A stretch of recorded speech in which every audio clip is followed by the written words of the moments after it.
एक बहुत बड़े विचारक थे नेपोलियन हिल। उन्होंने एक बात कही थी कि अगर कोई इंसान बस कुछ मिनट ध्यान से सुन ले तो उसके दिमाग का वो ताला खुल सकता है जो सालों से बंद पड़ा है। तो आज उन्हीं की बातों से चलिए एक सवाल खुद से पूछते हैं। जब हम आईने में खुद को देखते हैं तो क्या दिखता है? एक विनर या फिर कोई ऐसा जिसने अपने सपनों को बहानों के पीछे कहीं छुपा दिया है? वो एक सवाल जो हम सबको अंदर ही अंदर परेशान करता है। मैं चीजें शुरू तो कर लेता हूँ पर उन्हें पूरा क्यों नहीं कर पाता। और यकीन मानिए ये सिर्फ किसी एक की कहानी नहीं है, ये हम में से ज्यादातर लोगों की लड़ाई है, हर रोज की, हर पल की।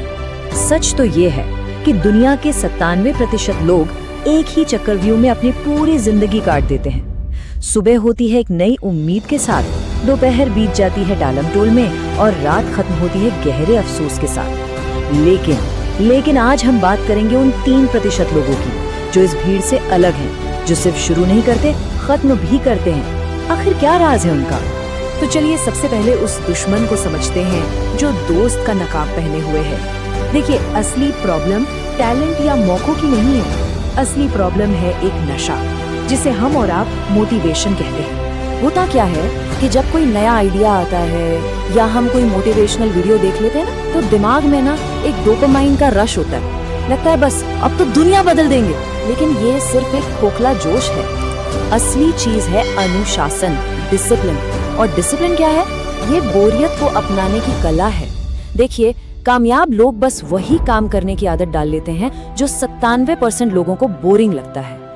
और ये जो कंसिस्टेंट न रहने की आदत है ना, ये सिर्फ एक बुरी आदत नहीं है, ये धीरे धीरे हमारे अंदर के भरोसे को खत्म कर देती है। जरा सोचिए, हर बार जब हम खुद से किया कोई वादा तोड़ते हैं तो हमारे सेल्फ कॉन्फिडेंस की नींव से एक ईंट निकल जाती है और धीरे धीरे ये इमारत इतनी कमजोर हो जाती है कि इंसान का खुद पर से ही यकीन उठ जाता है। तो सवाल ये है कि वो 3% लोग आखिर ऐसा क्या अलग करते हैं? क्या उनके पास कोई जादू की छड़ी है? नहीं, बिल्कुल नहीं। उनके पास है पत्थर की तरह मजबूत कुछ नियम। और नेपोलियन हिल ने अपनी पूरी जिंदगी की रिसर्च के बाद हमें वही 7 फॉर्मूले दिए हैं जो किसी की भी जिंदगी की नींव बन सकते हैं। पहला फॉर्मूला, एक बिल्कुल साफ डेफिनेट चीफ एम। भटकने की सबसे बड़ी वजह ही यही होती है कि हमें पता ही नहीं होता कि जाना कहाँ है। मुझे अमीर बनना है, ये तो बस एक सपना है, लेकिन मुझे अगले 12 महीनों में अपने बिजनेस से 1 लाख रुपए कमाने हैं, ये एक क्लियर टारगेट है। जब तक लक्ष्य बिल्कुल साफ ना हो, हमारी सारी एनर्जी बिखरी ही रहेगी। अब आता है दूसरा और शायद सबसे जरूरी फॉर्मूला, एक वेल ऑर्गेनाइज्ड प्लान। देखिए, बड़े लक्ष्य ना पहाड़ जैसे दिखते हैं और इसीलिए हम पहला कदम ही नहीं उठा पाते। तो इसका तरीका क्या है? अपने बड़े से लक्ष्य को इतने छोटे छोटे डेली कामों में तोड़ दो कि उन्हें ना करना मुश्किल लगे। अगर राइटर बनना है तो पूरी किताब का मत सोचो, बस आज के 200 शब्द लिखने पर फोकस करो। तीसरा नियम जो हिम्मत की असली परीक्षा लेता है वो है दृढ़ता, यानी परसिस्टेंस। ये वो क्वालिटी है जो फेलियर को हार में नहीं बल्कि एक सबक में बदल देती है। तो अगली बार जब भी कोई झटका लगे ना, तो ये नहीं सोचना है कि हम गिर गए, ये सोचना है कि यूनिवर्स हमें अगले लेवल के लिए और भी मजबूत बना रहा है। चलिए अब चौथे फॉर्मूले पर आते हैं, मास्टरमाइंड ग्रुप।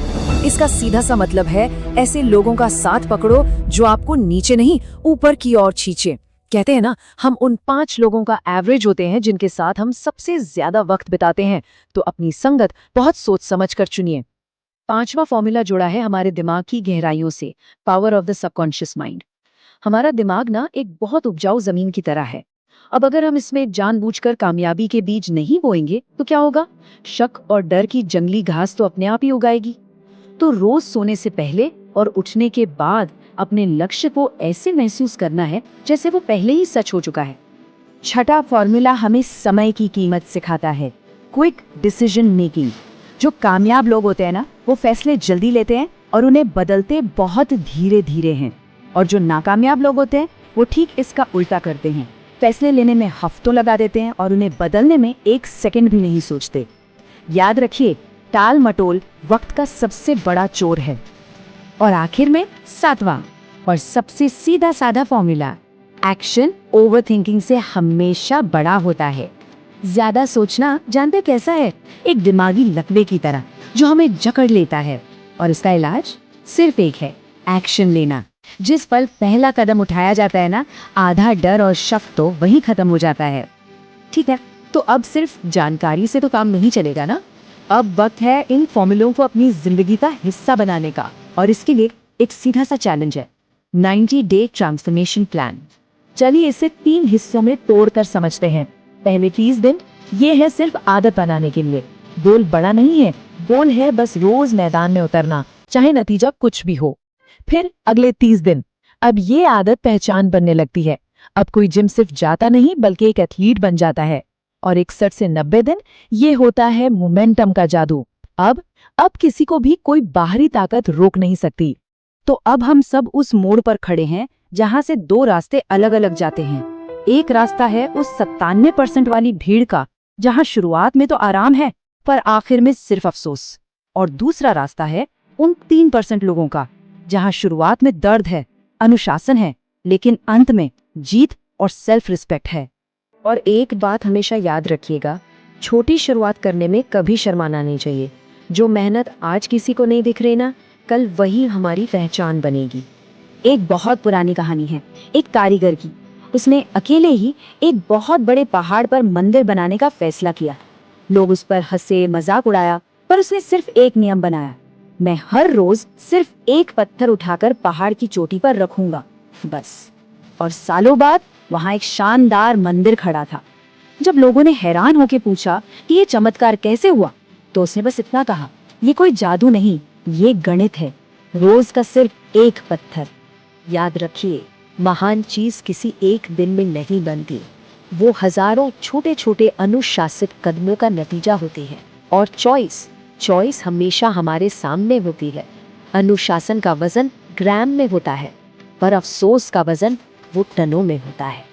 तो अब सवाल ये नहीं है कि वो मंदिर कैसे बनेगा, सवाल बस इतना सा है कि क्या हम आज अपना पहला पत्थर उठाने के लिए तैयार हैं? क्योंकि इतिहास उन्हें याद नहीं रखता जो सिर्फ शुरुआत करते हैं। इतिहास तो उन्हें याद रखता है जो फिनिश लाइन पार करते हैं।